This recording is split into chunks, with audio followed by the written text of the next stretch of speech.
gracias pues primero al doctor Sebastián y a su equipo que siempre nos tiene en cuenta para todas estas cosas. El profe Sebas me pidió que habláramos un poco sobre la reacción alérgica a los medicamentos antituberculosos, como el impacto que tiene estas reacciones y además de eso, cómo interfiere todas estas reacciones con los esquemas de tratamiento que tenemos y además también cuál es el seguimiento que debemos hacer. Entonces, aquí para mostrarles los bacilos ácido alcohol resistentes que veríamos nosotros en una coloración de Sil-Nielsen convencional. Esta es una foto real, ¿no? Es una foto de un paciente mío que logramos tomar, pues, como pueden ver, este paciente tiene una alta concentración de bacilos tuberculosos. Esta es una foto, pues, de la vida real.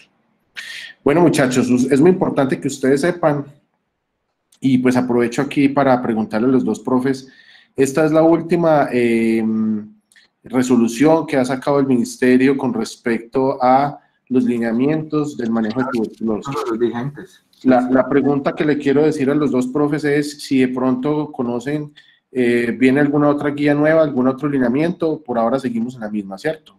Sí, hasta ahora no han dicho nada nuevo. Listo. Entonces, muchachos, es muy importante que ustedes, muchachos, se bajen esta guía. Esto está gratis. Si no la tienen, se las compartimos, porque en nuestro país nos tenemos que seguir por esta guía. Es una guía muy completa. En mi concepto, pues, personal, es una de las guías más completas que yo he visto de tuberculosis de todas las que ha sacado el ministerio. Entonces, ahí les puse un copy-paste del encabezado, así la buscan ustedes, como la resolución 0227 del 2020 del Ministerio de Protección Social. Es larguita, pero pues es muy sustanciosa y se puede sacar mucho provecho. Y la pongo aquí no solo por eso, sino porque muchas de las cosas que vamos a conversar y van a ver más adelante pantallazos de esta resolución, pues tiene que ver con lo que dice acá. Entonces vamos a empezar por un tema que es, antes de empezar a hablar de las reacciones a los medicamentos, un tema que es muy importante que todos tengamos en cuenta, y es cómo es el esquema general que nosotros tenemos para el manejo de un adulto. Vamos a hablar de los adultos por ahora, del tratamiento para tuberculosis. Recuerden que el tratamiento general, el acortado supervisado, muchachos, tiene dos fases, una fase intensiva, que es la primera fase que vamos a dar, y una fase de continuación. Entonces, en general, la fase intensiva va a tener 56 dosis y la fase de continuación va a tener 112 dosis. Recordemos que la fase intensiva, que son 56 dosis, la vamos a dar todos los días, de lunes a sábado, y la fase de continuación, que son 112 dosis, vamos a darla todos los días de lunes a sábado, que esto es un cambio que se dio, porque si ustedes recuerdan anteriormente dábamos 3 veces a la semana. Entonces aquí ustedes de acuerdo al peso, ustedes van a dar el número de tabletas del coformulado. Entonces aquí ustedes tienen esta RHZE, que es el coformulado rifampicina, isoniazida, piracinamida, tambutol. Eso es muy importante que ustedes tengan en cuenta cuáles son las letras que representan a cada antituberculoso. R de rifampicina, H de isoniazida, Z de piracinamida, E de tambutol. Entonces, una tableta de estos 4 medicamentos tiene 150 miligramos de rifampicina, 75 miligramos de isoniazida, 400 miligramos de piracinamida y 275 miligramos de tambutol. Entonces, la primera fase, dependiendo del peso, vamos a dar 2, 3 o 4 tabletas de este coformulado. En la segunda fase, que es la fase de continuación, solamente vamos a dar un coformulado que es de rifampicina e isoniazida, ¿sí? Con la misma concentración, 150 miligramos de rifampicina y 75 miligramos de isoniazida. Entonces, dependiendo del peso, vamos a mirar qué número de tabletas le vamos a dar a este paciente. Esa es la primera parte importante que yo quiero que tengan en cuenta, porque aquí para adelante, cuando hablemos de las reacciones adversas y lo que vamos a hacer, vamos a tener que empezar a jugar con uno u otros medicamentos. Aquí hay una tablita que está en esta misma resolución, y es de acuerdo a algunas presentaciones o una condición particular del paciente, cuánto vamos a dar la segunda fase. ¿Por qué? Porque la que varía siempre en el tratamiento es la segunda fase del tratamiento. Es decir, la primera fase es una fase que va a 56 dosis en la mayoría, por no decir que en todos los casos. Pero la segunda fase es la que va a variar. Entonces, vamos a mirar, si este paciente tiene una tuberculosis y embarazo o es tuberculosis y diabetes, no se va a modificar. Son 112 dosis, es lo mismo que estábamos hablando para el paciente que no cumplía esos criterios. Si el paciente tiene una TBC miliar o el paciente es un VIH, pero tiene unos CD4 mayores a 200, y al momento de que ustedes se enfrentan al paciente, este paciente está recibiendo terapia antirretroviral, este paciente se comporta como un paciente convencional, ¿cierto? Es muy importante que en los pacientes con VIH siempre miremos que no tenga un compromiso neurológico, que no tengamos una sospecha de TBC meningea, porque como lo vamos a ver más adelante, aquí en este cuadrito, si el paciente tiene una TBC meningea, el tiempo de duración del tratamiento va a cambiar. Si este paciente tiene una silicotuberculosis, una tuberculosis geniturinaria, como es el caso de la TBC renal, por ejemplo, de la TBC en próstata, de la TBC de vejiga, una cistitis tuberculosa, o el paciente tiene una tuberculosis con insuficiencia renal crónica, o con un VIH pero con CD4 menores a 200 y que no esté recibiendo tratamiento antirretroviral cuando iniciamos el esquema anti-TB, la segunda fase va a durar 196 dosis. Si el paciente tiene una TBC meningea o una TBC ósea, este paciente vamos a tener que llevar la segunda fase a 280 dosis. Entonces es muy importante porque no todos los pacientes se van a comportar de la misma manera dependiendo de la condición particular. Este es un cuadro que me gustó mucho, no está en esta resolución, pero pues está en otros artículos, en donde ustedes van a tener aquí los fármacos más importantes de la tuberculosis, con las dosis, con algunos efectos secundarios grandes, el control que debemos hacer de acuerdo a los paraclínicos, algunas interacciones y qué es lo que hace cada fármaco. De entrada yo les quiero decir que la isoniazida y la rifampicina son los dos principales fármacos que tenemos para el manejo de la tuberculosis. Es decir, la base del tratamiento de la tuberculosis está con isoniazida y rifampicina. Por eso cuando nosotros no podemos dar estos dos medicamentos, digamos que estamos en grandes problemas porque son los dos principales medicamentos que van a tener un efecto bactericida tanto extra como intracelular. Y sobre todo, la rifampicina va a tener un efecto bactericida contra todas las poblaciones esterilizantes. Yo no, de pronto aquí me tomo un segundo para recordarles que el complejo de Mycobacterium en tuberculosis es un complejo.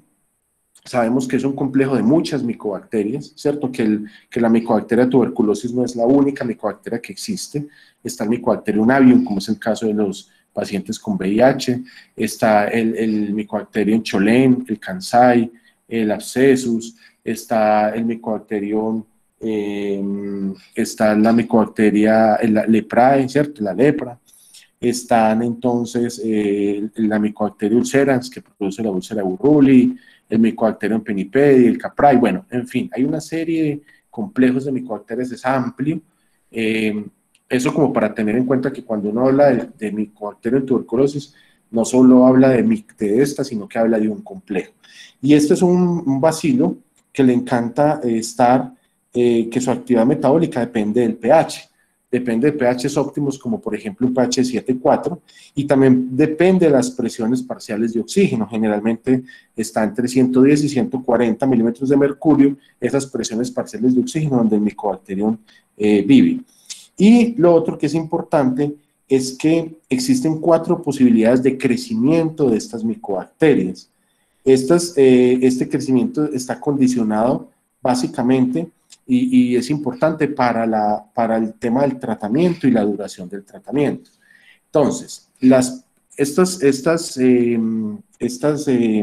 fases del crecimiento le hemos denominado poblaciones basilares. Y esas poblaciones basilares pues pueden ser 4. Una puede ser las poblaciones metabólicamente activas con un crecimiento continuo, ¿cierto? Generalmente hablamos de esto cuando es una situación en donde se encuentran la mayoría de los bacilos, se encuentran poblaciones metabólicamente activas con crecimiento continuo.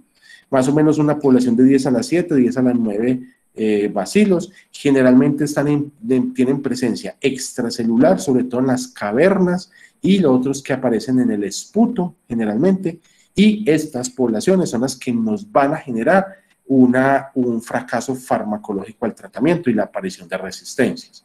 Eso es muy importante, poblaciones metabólicamente activas y en un crecimiento continuo. Ahí es donde vamos a tener un trabajo interesante, sobre todo de la isoniazida y la rifampicina. La segunda fase son los gérmenes en fase de inhibición ácida, así se llama.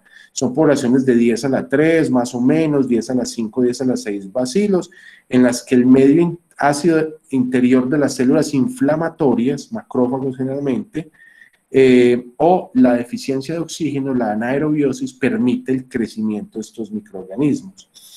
La tercera fase son los gérmenes en fase de multiplicación esporádica, y la última fase son la población persistente o totalmente quiescente, toda la que está ahí dormidita, quietica. Entonces, esas fases son importantes porque, digamos, la rifampicina va a actuar en todas esas fases de manejo. Y de acuerdo a eso, pues cada medicamento va a tener unos efectos secundarios muy generales, que realmente yo diría, y podría terminar la charla aquí, quedaría muy feliz si ustedes retuvieran estos efectos secundarios que están puestos acá. Entonces, por ejemplo, isoniazida grande, tenemos la neuritis, que puede ser una neuritis periférica y una neuritis óptica, las hepatitis y las reacciones de hipersensibilidad. Es muy importante comprender y no olvidar que una de las maneras de yo evitar que el paciente me dé neuritis es con el uso de la piridoxina. Por eso es que a los pacientes que les damos isoniazida, les damos piridoxina para evitar estas neuritis que pueden presentar. Y por eso a estos pacientes hay que hacerles control con pruebas de función hepática para hacerles seguimiento de esta hepatitis que puede causar. Rifampicina puede causar hepatitis, reacciones febriles que son relativamente frecuentes y púrpura. Piracinamida puede dar hiperuricemia y hepatitis. De entrada, les digo que piracinamida es uno de los anti-TB que más hepatitis da, es uno de los que más eleva las transaminasas. Tambutol, neuritis óptica, fundamental tener en cuenta esto, sobre todo en pacientes con fallas renales, supremamente riesgoso la neuritis óptica. Y la streptomicina, como sabemos que es un aminoglicósido, entonces puede causar lesión del octavo par, sobre todo por hipersensibilidad. ¿Qué pacientes debemos identificar nosotros con mayor riesgo de que nos hagan una reacción alérgica, una reacción medicamentosa a los anti-TB?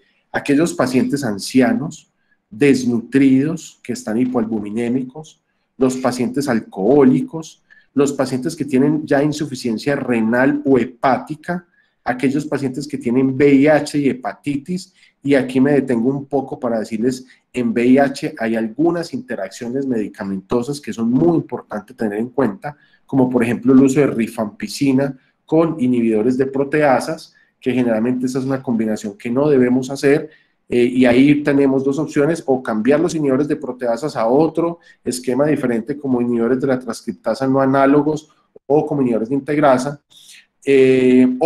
o cambiar la rifampicina por rifabutina, que en nuestro medio no es fácil de conseguir. Pacientes diabéticos, embarazadas y en puerperio, pacientes con enfermedad tiroidea, esto es muy importante para que cuando a un paciente le empecemos tratamiento anti-TB, le pidamos hormonas tiroideas, TSH, y tengamos en cuenta que ese paciente no esté en un trastorno tiroideo.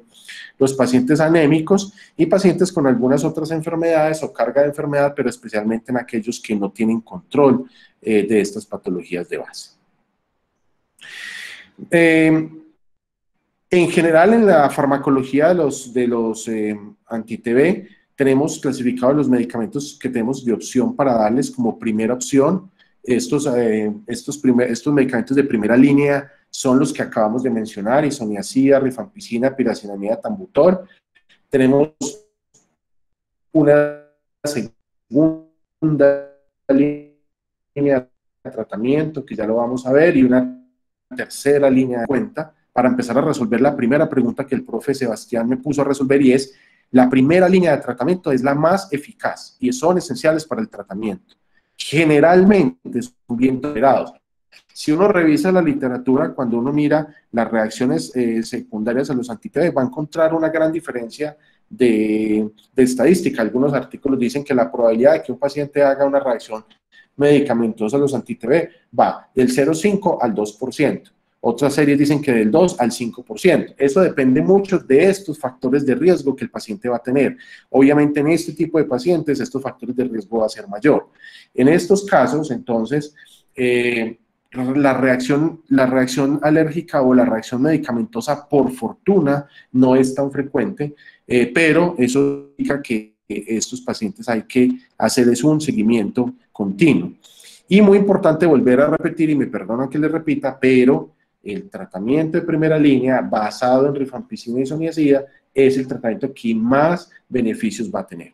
Cuando nosotros pasamos a un tratamiento de segunda y tercera línea, que en mi concepto es un camello completo, y creo que lo hemos vivido en el grupo aquí cuando hemos tenido que definir algunos casos, y lo vivimos en la práctica diaria. Estos pacientes, cuando están en segunda y tercera línea, se nos complica mucho la existencia, porque los tratamientos de segunda y tercera línea sí tienen muchos efectos adversos, tienen muchas interacciones medicamentosas, efectivamente tienen efectividad sobre sobre todo los de segunda línea, tienen mucha efectividad demostrada sobre el control bacilífero, pero muchos de estos pacientes terminan abandonando el tratamiento, o terminamos nosotros suspendiendo el tratamiento por efectos adversos o efectos tóxicos que generan los medicamentos. Aquí pues claramente dice que los de segunda línea, los tratamientos de segunda línea son menos eficaces y se asocian a mayores efectos adversos, que es lo que estamos hablando. Por eso, cuando uno va a tomar la decisión de si va a dar tratamiento de segunda y tercera línea, debe ser tomado en un grupo multidisciplinario con un buen conocimiento de los efectos adversos, y además no solo este grupo debe manejar o debe prescribir, sino hacer el seguimiento de estos pacientes. En general, los efectos secundarios del tratamiento anti-TB, ¿por qué se presentan? Pues porque estamos hablando de que es una enfermedad que requiere tratamiento en múltiples fármacos. Ya sabemos que la monoterapia aquí no sirve, y no podemos pensar que la monoterapia, incluso la biterapia, cuando esto no sirve. Tarde o temprano nos vamos a enfrentar en el transcurso de la evolución de ese paciente a algún efecto adverso. Puede ser mínimo o puede ser grave, pero en el transcurso de la evolución nos vamos a enfrentar a algún efecto adverso. Difícil predecir la respuesta. A algunos pacientes les va muy bien, otros pacientes hacen transaminitis, otros hacen anemia hemolítica, otros hacen falla renal, pero es muy difícil, excepto los factores de riesgo que uno podría inferir que estos pacientes, como tienen más riesgo, pueden tener más posibilidad de efectos adversos, pero es muy difícil predecir en un paciente que no tenga esos factores de riesgo qué va a pasar.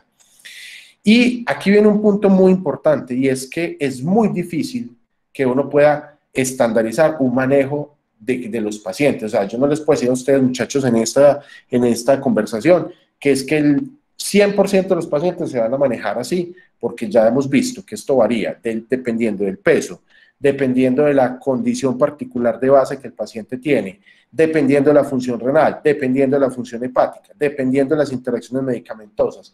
Entonces, es una enfermedad que tiene mucho polimorfismo en muchas cosas, en formas de presentación, en esquemas de manejo, etcétera, etcétera.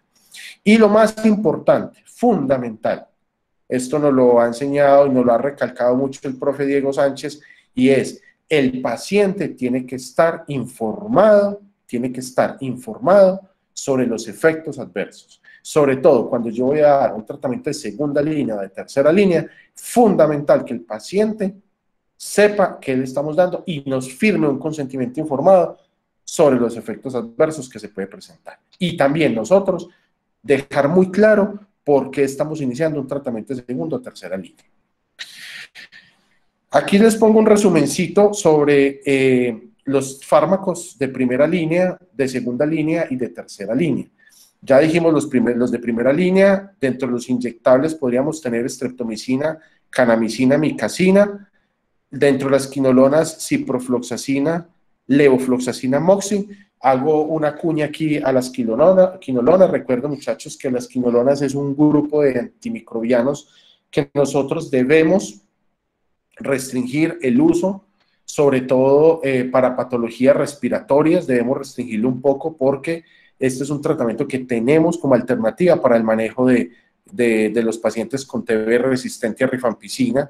Y si nosotros nos agarramos a darle quinolonas a todo el mundo, vamos a generar resistencias a quinolonas, que entre otras es fácil que los enterobacterias hagan una mutación de la ADN girasa o de la 4-topoisomerasa, y que el bacilo tuberculoso también entonces empieza a generar resistencia a quinolonas y nos vemos en problemas.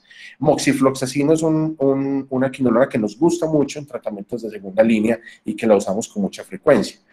Tenemos otros como la cicloserina, el ácido paraminosalicílico, la tionamida, la tioserina y tercera línea que claramente se deben usar como agentes de refuerzo porque no existe suficiente evidencia in vivo. Realmente tenemos mucha evidencia in vitro de que inhibe el crecimiento de las diferentes poblaciones de micobacterias, pero en vivo realmente no existen muchos estudios y pues lo utilizamos más bien como terapia de refuerzo: amoxiclavulanato, clofazimine, claritromicina, linezolid e imipenem.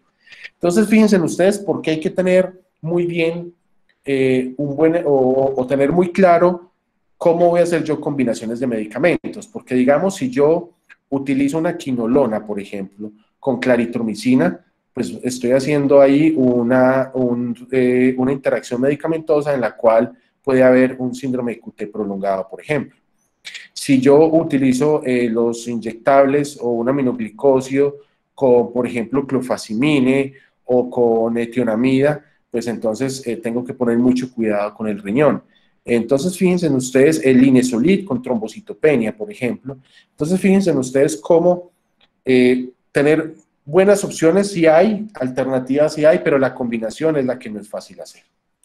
Este es un trabajo que es viejito, miren ustedes la referencia ahí, 1996, pero sigue siendo muy vigente y es el porcentaje de presentación de los efectos adversos de acuerdo a los síntomas. Entonces, del 32 al 40% de los pacientes van a tener síntomas digestivos altos, sobre todo náuseas y vómito, diarrea entre el 20 y el 30%, artralgias, sobre todo por isoniazida y rifampicina, 16 al 20%, mareo y vértigo, trastornos de la audición, muy importante, y poner mucho cuidado con los aminoglicósidos, no solo en este caso, sino en otros casos.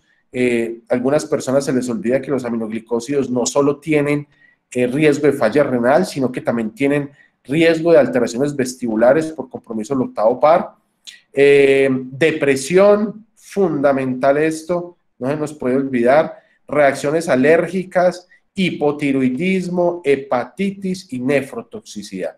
Fíjense en ustedes que uno muchas veces cuando pregunta, bueno, ¿cuáles son los principales riesgos del tratamiento anti-TBC? A uno le dicen hepatitis y nefrotoxicidad. Miren que de este listado probablemente son los últimos dos que hay que tener en cuenta. Hay muchos otros que han pasado por ahí hace rato. Estos en general, yo no me voy a detener en cada uno porque cada medicamento tiene sus efectos adversos serios. Esto realmente, la invitación es a que cuando uno formule, pues revise los efectos adversos de estos medicamentos, o cuando el paciente le consulta a uno tiene un paciente con un ante-TB y presenta algún síntoma o alguna manifestación semiológica, revisar muy bien dentro de toda la literatura, tomarle fotos de cuadrito y revisar muy bien si este medicamento probablemente cabe dentro de estas posibilidades de efectos adversos. Importante, como les decía, isoniazida, hepatitis junto con piracinamida. Son dos de los medicamentos que más causan hepatotoxicidad, ya sea por fenómeno citolítico o ya sea por fenómeno colestásico. Una cosa es citolisis, cuando voy a encontrar elevación de las transaminasas, otra cosa es colestasis, cuando yo voy a encontrar elevación de la fosfatasa alcalina y las bilirrubinas. Entonces, isoniazida y piracinamida, para que se les quede en la cabeza, riesgo grande de hepatitis. Isoniazida, muy importante, las polineuritis. ¿Cómo bloqueo las polineuritis? Con piridoxina, muchachos, no se les olvide, isoniazida, piridoxina, para evitar esa polineuritis. Artralgias, que lo veíamos ahorita, miren ustedes aquí, artralgias 16%, es polisoniacida. Reacciones cutáneas. Rifampicina es la principal causante de todos estos síntomas digestivos altos. Náuseas, vómito y de las diarreas. Es campeón para elevar las transaminasas y la bilirrubina, para producir colestasis. Campeón para trombocitopenia. Por eso les decía ahorita, rifampicina, linezolid, ojo con la trombocitopenia. Campeón para causar una cosa que se llama el síndrome pseudogripal y las erupciones cutáneas. Muy importante, etambutol, neuritis retrovulvar, tenerlo muy en cuenta en estos pacientes. Y estos son los tratamientos ya de segunda línea que los tenemos aquí, y pues no me voy a tener en ellos, pero para que sepan pues que está ahí. Vamos entonces a empezar a mirar, digamos, uno de los principales problemas, que es la hepatotoxicidad. Yo me voy a volver un poco, disculpen aquí, y es para mostrarles lo siguiente. Si ustedes revisan los primeros, efectos adversos, realmente son efectos adversos, digamos, que pueden ser leves, como se han caracterizado. Cuando se habla de efectos adversos en farmacología, uno los puede clasificar en reacciones leves, moderadas o severas. La reacción severa es aquella que finalmente me obliga a mí a suspender la terapia o a no volverla a usar. Ejemplo, el paciente alérgico a la penicilina que hace un choque anafiláctico, hombre, esa persona, o yo no le puedo seguir poniendo penicilina, o tengo que buscar otras opciones, ni esa persona se puede volver a poner penicilina más adelante. Eso es una reacción alérgica severa. Una reacción alérgica leve en este caso, una reacción medicamentosa, perdón, leve, náuseas y vómito o diarrea, ¿cierto? O las artralgias. Estos pacientes pueden presentar estos síntomas, pero estos síntomas a través del tiempo, del transcurso del tratamiento, van a ir desapareciendo. Entonces, estos síntomas o estos signos o estas manifestaciones semiológicas no obligarían a que suspendamos el tratamiento, sino a que le tengamos paciencia al paciente o le adicionemos digamos, un antiácido, pues un inhibidor de bomba de protones, le manejemos con líquidos de diarrea, con analgésicos de artralgias, pero que esperemos a ver cómo va a pasar, porque el beneficio de dar el tratamiento va a superar el riesgo de suspender el tratamiento, o digamos, yo por unas náuseas simplemente no voy a pasar a un tratamiento de segunda línea cuando sabemos que tiene más riesgos y más efectos adversos. Si un paciente, muchachos, les vomita con rifampicina, no les quiero decir qué pasa con clofazimine o con cicloserina o con un tratamiento de segunda opción, o dándoles megadosis de quinolonas que nos toca dar con moxifloxacino. Entonces, hasta ahí podemos hablar de reacciones medicamentosas leves en las cuales yo puedo aguantar, pero vienen reacciones medicamentosas que ya son moderadas a severas, y una de esas es la hepatotoxicidad. Entonces, yo traje un pantallazo de lo que dice la resolución, y claramente dice, los medicamentos antituberculosos son seguros en la mayoría de los casos, no representan mayor incidencia de reacciones adversas a fármacos, pero no obstante, el uso de piracinamida, isoniazida y rifampicina en su orden, como se los dije ahorita, piracinamida, isoniazida y rifampicina, son considerados medicamentos de toxicidad hepática. Miren ustedes la prevalencia, por eso yo les decía, dependen de la serie que ustedes lean, van a encontrar que la reacción adversa puede ser del 0.5 al 30%, como se los dije ahorita. La elevación de las transaminasas o las bilirrubinas obligan a suspender el tratamiento y a realizar su reintroducción escalonada. Entonces, ojo, ¿cuál es el criterio para que yo tenga que suspender el tratamiento anti-TB? Primero, si la aspartato transferasa, la aminotransferasa, o sea, la AST, se eleva 3 veces por arriba de su valor normal en presencia de síntomas, o que la alanina-aminotransferasa se eleve 5 veces el valor normal sin síntomas. Es decir, si yo tengo la AST 3 veces por encima y la ALT 5 veces por encima, ya eso es un criterio para yo suspender el tratamiento anti-TB. Si yo tengo valores de bilirrubina total superiores a 2, o si tengo reacciones dermatológicas severas, como les voy a mostrar más adelante. Entonces, estos son los criterios para yo decir, no señor, tengo que suspender el tratamiento anti-TB, esperar una semana aproximadamente y tratar de reintroducirlo de tal manera que uno inicia el mismo esquema. Es decir, si yo le estaba dando, estamos en la fase intensiva, yo le estoy dando 4 tabletas a este paciente, yo le doy 4 tabletas, hace una hepatotoxicidad, yo suspendo esas 4 tabletas una semana y a la semana reinicio el tratamiento con las 4 tabletas. Si ahí yo tengo problemas nuevamente, el paciente me hace otra vez elevación de transaminasas o de bilirrubina, entonces yo tengo que empezar a reintroducir uno por uno los medicamentos, empezando por rifampicina. Yo los empiezo a reintroducir y entonces empiezo a reintroducirlo en el orden contrario a lo que producen el efecto. Entonces, si la hepatotoxicidad en este orden se me produce por piracinamida, isoniazida y rifampicina, pues yo los voy a reintroducir de esta manera: rifampicina, isoniazida y por último piracinamida. Este es el cuadrito que se puede ayudar uno de la resolución. Entonces uno arranca con rifampicina 150 miligramos el primer día, luego el segundo día otros 150, luego sube a 300, luego a 600, y cuando ya están 600, arranca con 100 de isoniazida. Cuando ya tengo la dosis máxima de isoniazida, que es 300, arranco con la dosis de piracinamida, y ahí me voy yendo. O sea, aquí ya tendría que echarle mano a los anti-TB de manera individual. Ya no me sirve el coformulado, porque pues necesito empezarlos de manera de que cada uno lo pueda dar de esta manera.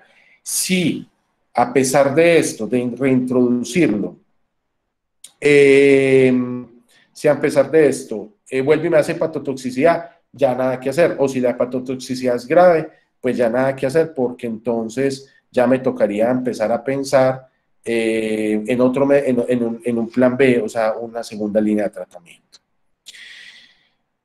Otra cosa es cuando yo me enfrento al paciente ya con hepatotoxicidad, o sea, con enfermedad hepática. O sea, este era el paciente que venía bien, no tiene disfunción hepática, no tiene enfermedad hepática, y yo arranco los anti-TB y me hace una hepatotoxicidad. Otra cosa es aquel paciente que yo voy a empezar el tratamiento y ya tiene una enfermedad hepática, ya tiene una hepatitis, ya tiene una cirrosis biliar primaria, ya tiene una cirrosis, etcétera. Entonces aquí yo tengo que clasificar en qué clasificación de Chill-Pugh está este paciente. Y dependiendo de esto, entonces yo ya voy a determinar qué voy a hacer. Entonces, ejemplo, si yo tengo un paciente con un Chill-A, yo voy a mirar, número de hepatotóxicos recomendados serían 2, es decir, rifampicina, yo tengo que armar este esquema con rifampicina, isoniazida y etambutol. Como la piracinamida es el fármaco más hepatotóxico, no se va a recomendar su uso. Entonces, este tratamiento implicaría llevarse el esquema hacia 9 meses de tratamiento, la segunda fase. ¿Cierto? Yo tengo que prolongar la segunda fase. ¿Por qué? Porque estoy obviando un medicamento que es la piracinamida. Si yo tengo un paciente en un Chill-Pugh B, entonces yo no puedo dar sino un hepatotóxico, y les dije al principio que rifampicina y isoniazida eran los más importantes, pero como piracinamida y isoniazida en su orden son los que más hepatotoxicidad producen, entonces yo le echo mano a rifampicina, que es un hepatotóxico, levofloxacina y etambutol. Entonces, escogemos rifampicina, ya dijimos, porque es el anti-TB más efectivo, y se debe considerar extender este tratamiento por lo menos hasta 1 año. Si yo ya estoy en un Chill-Pugh C, tenemos muchos problemas, porque yo no le puedo echar mano ni a rifampicina, ni a isoniazida, ni a piracinamida, y debo basarme en un esquema con etambutol, levofloxacina o moxifloxacino, y un inyectado que puede ser amicacina o canamicina y cicloserina, es decir, a un tratamiento de segunda línea, y este tratamiento debe de ir a 18 meses por lo menos con un seguimiento, pues, tanto de función hepática, obviamente, como función renal, porque yo estoy aquí hablando de etambutol, que es nefrotóxico, y de aminoglicosios. Sería un problema muy grande, tener falla hepática y falla renal, y hemos tenido los pacientes, porque sabemos que tenemos pacientes con síndromes hepatorrenales que nos van a complicar mucho la existencia, porque en estos pacientes no le vamos a poder dar etambutol ni le vamos a poder dar aminoglicosios. Entonces ahí nos tocará echar mano a otros medicamentos de segunda línea y el pronóstico de ese paciente pues va a ser muy reservado. Si yo tengo un paciente que está en insuficiencia renal o que me hace falla renal, entonces claramente, y esto para no olvidar casi que pregunta de examen es, yo no debo ajustar las dosis de isoniazida y rifampicina en falla renal, pero sí debo ajustar etambutol y piracinamida. Entonces ahí está, pues el profe Sebas les va a hacer esa pregunta en el examen y después me digan que no les dijimos la respuesta. No se ajusta isoniazida ni rifampicina, pero sí se ajusta en etambutol y piracinamida. Entonces, en los últimos dos, que es etambutol y piracinamida, yo debo dar la misma dosis por kilogramo de día, o sea, doy la misma dosis, pero no cada día, sino cada 48 horas. Entonces, ejemplo, vamos a mirar aquí. Este paciente tiene una depuración de creatinina, pongámoslo mayor a 30. Mayor a 30. La fase intensiva, entonces, yo la voy a dar calculando las dosis de etambutol y piracinamida, tanto para la fase intensiva como para la fase de continuación. Es decir, perdóneme, ya aquí los voy a confundir y ahí sí no les doy la respuesta adecuada al examen. En depuración de creatinina mayor a 30, se da la dosis calculada por el peso y no se requiere ajuste de medicamentos. Ahí está claramente la descripción. En menor a 30 es lo que les estaba diciendo. Entonces, sí debemos ajustar aquí los días, ya no lo vamos a dar todos los días, sino que daríamos el tratamiento lunes, miércoles y viernes en la fase intensiva, calculada por el peso, ¿sí? Y martes, jueves y sábado vamos a dar rifampicina y isoniazida, pero 3 veces a la semana. Ya no la vamos a dar todos los días en la fase intensiva. Y en la fase de continuación, entonces, rifampicina y isoniazida no la vamos a dar de acuerdo a que rifampicina y isoniazida no se ajusta. Entonces, repito, depuración de creatinina menor a 30, yo doy los lunes, miércoles y viernes el conjugado de los 4 medicamentos. Y los otros días, martes, jueves y sábado, doy rifampicina y isoniazida calculada dependiendo del peso. Y la segunda fase sí la doy con rifampicina y isoniazida sin ningún inconveniente. En los fármacos de segunda línea, muy importante tener en cuenta las quinolonas. Entonces, cuando yo le doy quinolonas a un paciente, ojo con el electrocardiograma. ¿Qué voy a mirar yo en el electrocardiograma? El QT corregido. Estos pacientes van a tener síndrome de QT prolongado y van a tener riesgo de arritmias, sobre todo arritmias ventriculares, o sea, riesgo de muerte súbita. Entonces, estos pacientes hay que ponerles mucho cuidado, hay que hacer un seguimiento del electrocardiograma cuando estemos dando quinolonas, no solamente en pacientes con tuberculosis, en pacientes a los que yo les doy normalmente quinolonas. La levofloxacina, sobre todo, tiene muchas manifestaciones gastrointestinales y está descrito la ruptura de tendón, del tendón de Aquiles, sobre todo en personas por debajo de los 14 años. El ácido paraminosalicílico, molestias gastrointestinales, puede dar coagulopatía, puede dar hipotiroidismo, cuando yo junto PAS con etionamida, eso es una combinación para la tiroides letal, entonces pues debo tener en cuenta el seguimiento con la TSH y el seguimiento clínico. Clofazimina puede dar alteraciones de la piel, muy importantes, sangrados digestivos, fotosensibilidad, retinopatía, y esta retinopatía también se previene dando dosis muy altas de piridoxina. Normalmente nosotros damos 50 miligramos de piridoxina cuando tenemos un tratamiento anti-TB convencional y cuando tenemos uso de clofazimina subimos a 100 miligramos el uso de la piracinamida. Linezolid, alteraciones de la médula como mielosupresión, especialmente trombocitopenia, puede dar neuropatía periférica y óptica y manifestaciones gastrointestinales. En estos pacientes que usamos linezolid, entonces tenemos que estar juiciosos con, muy juiciosos para el seguimiento oftalmológico y el seguimiento con el hemograma. Los aminoglicósidos, pues nefrotoxicidad, ototoxicidad muy importante. Hemos tenido, pues personalmente he tenido muchos pacientes que han tenido ototoxicidad por aminoglicósidos. Lo mismo que la capreomicina, pues estos son similares en el sentido de los efectos adversos. La cicloserina tiene muchos efectos, sobre todo el sistema nervioso central. Los pacientes se quejan mucho de letargia, que les da mucho cansancio, que no son capaces de levantarse de la cama, les dan ideas suicidas, neuropatía periférica. Entonces hay que estar monitorizando los niveles, que no los tenemos siempre a la mano. Etionamida da manifestaciones gastrointestinales, hipotiroidismo, por lo tanto hay que hacer seguimiento pues, de las hormonas tiroideas y de las concentraciones séricas si uno sospecha malabsorción.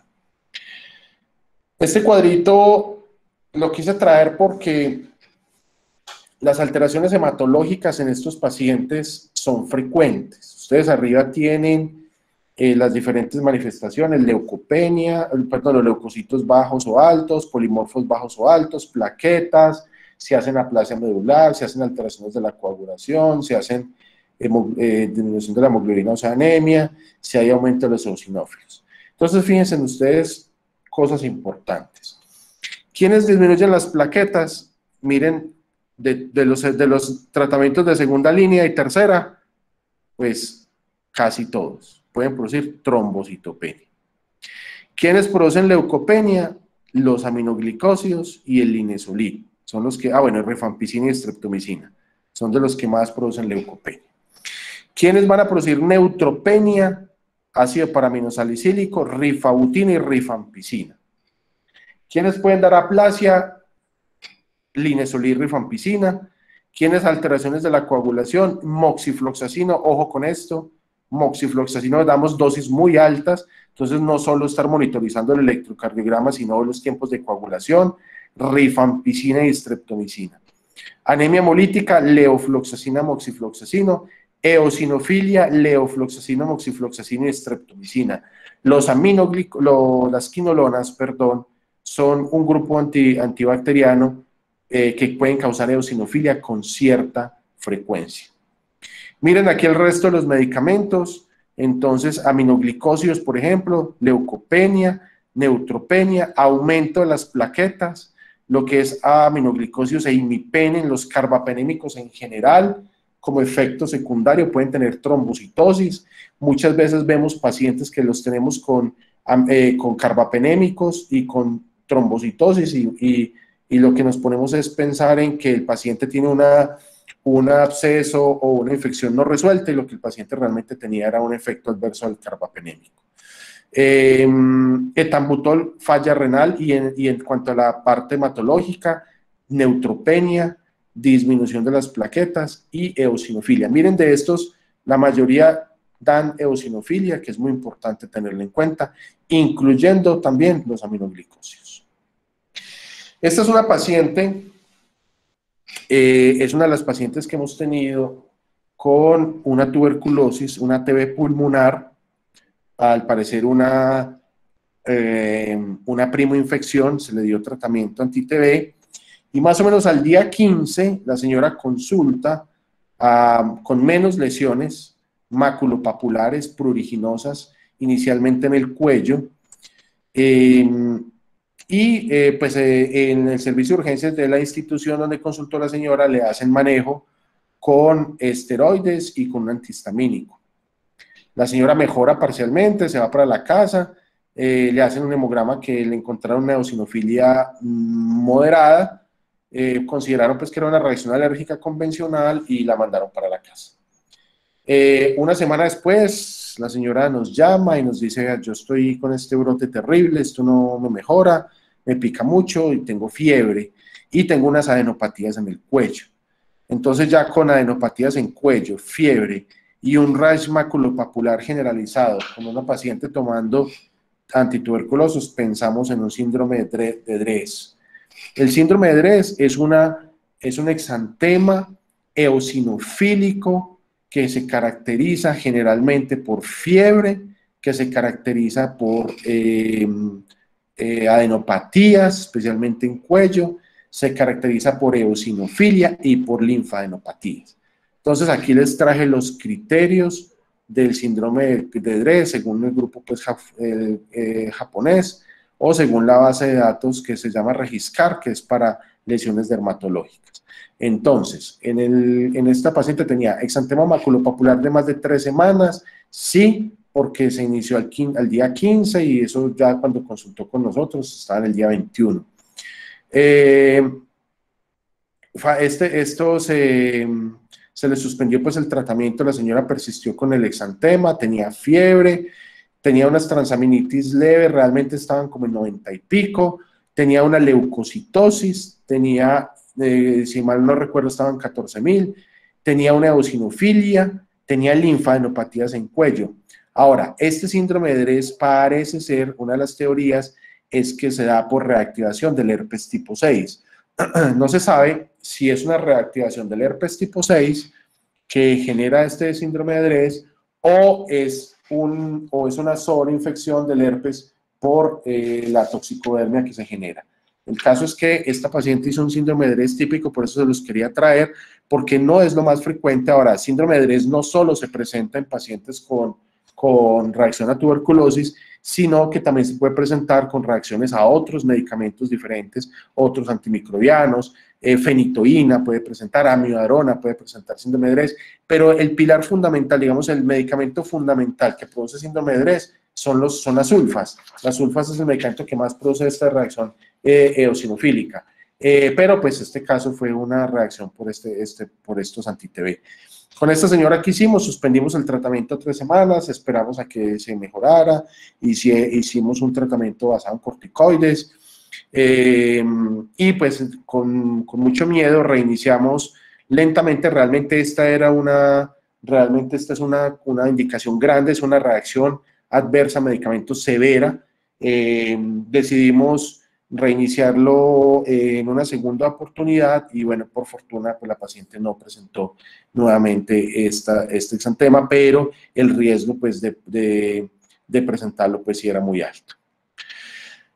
Muchachos, yo no me quiero extender más porque me regaña el profe y creo que esto era lo que traía. Este es un tema pues muy largo, es un tema extenso, pero pues digamos que esto es lo grande que yo les quería traer hoy para que conversáramos y para que ustedes tuvieran en mente y pudiesen ustedes llevarse algunas cosas puntuales.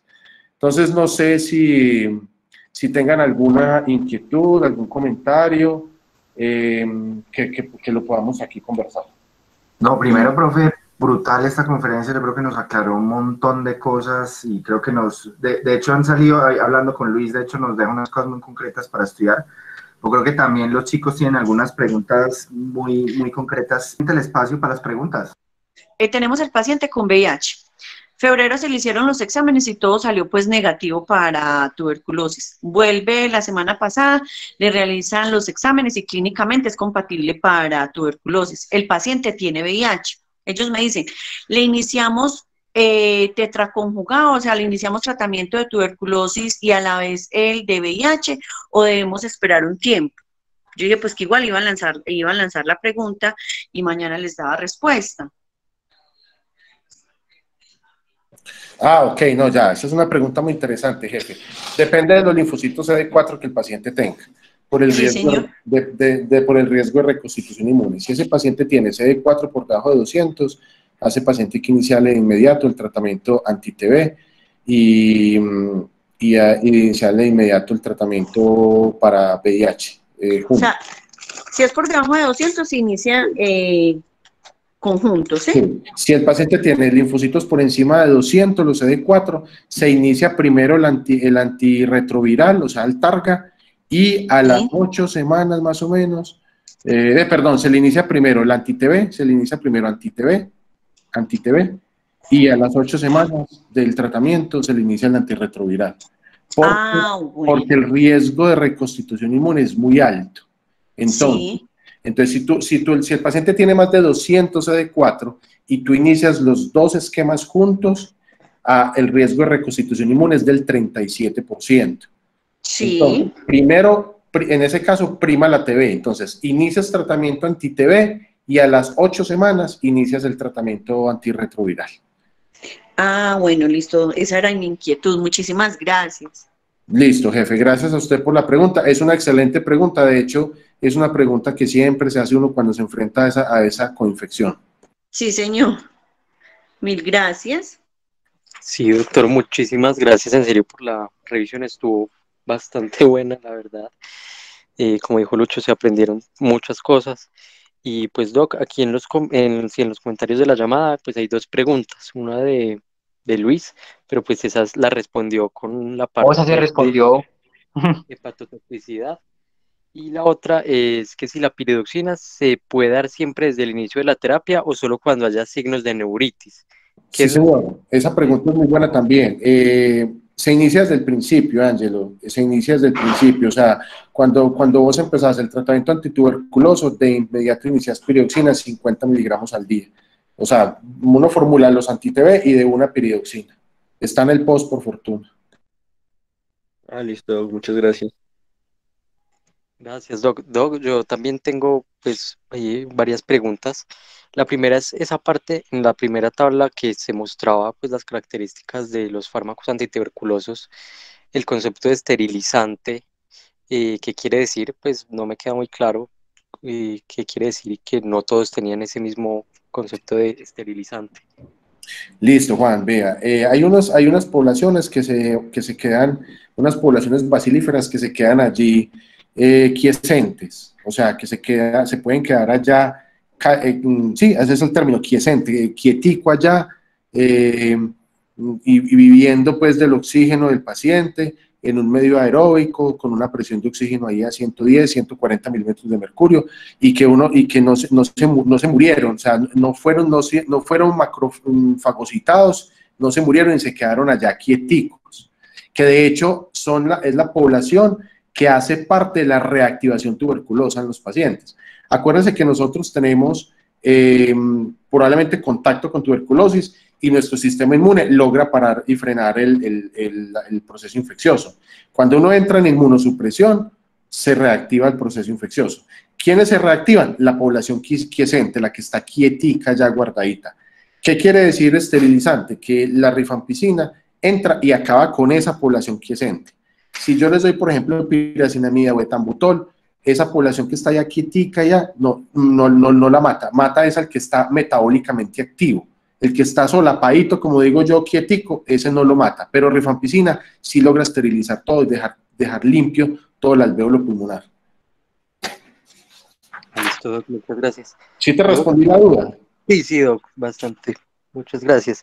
Doc, también otra pregunta pues relacionada con esto, pues una petición, ¿de dónde se puede leer este tema de las poblaciones de tuberculosis? Que pues la verdad, pues uno sí lo escucha a veces, pero nunca había escuchado esta parte de las 4 poblaciones y la verdad pues los textos no la mencionan y pues sí me gustaría profundizar. Yo les puedo compartir un artículo muy sencillito, muy fácil, se los puedo compartir. De todos modos, en la patología de Robbins, en el libro de patología, hay una explicación de ese tema, ahí lo pueden revisar, pero yo les comparto un artículo que es sencillo, es del 2007, pero pues todo lo que es fisiopatología pues sigue siendo vigente, entonces yo les puedo compartir con las diapositivas, cuando se las mande al profe Sebastián, les mando un par de artículos sencillitos para que le echen una leidita. Ahora, en Harrison habla un poquito también de ese tema, no muy profundo, pero en Harrison y en la infectología de Mandel hablan un poquito de ese tema de las poblaciones, de las 4 poblaciones, que es importante tenerlo en cuenta. Pues digamos, este es un tema que hay que tocarlo muy coquito, por eso, y también así corto y puntual, porque es un tema muy largo y si uno se pone a hablar demasiadas cosas, no se le quedan en la cabeza lo que uno tiene que tener en mente. Entonces, traté de prepararla de acuerdo a lo más práctico posible, y como a mí me gustaría que me hablaran de una charla de reacción medicamentosa.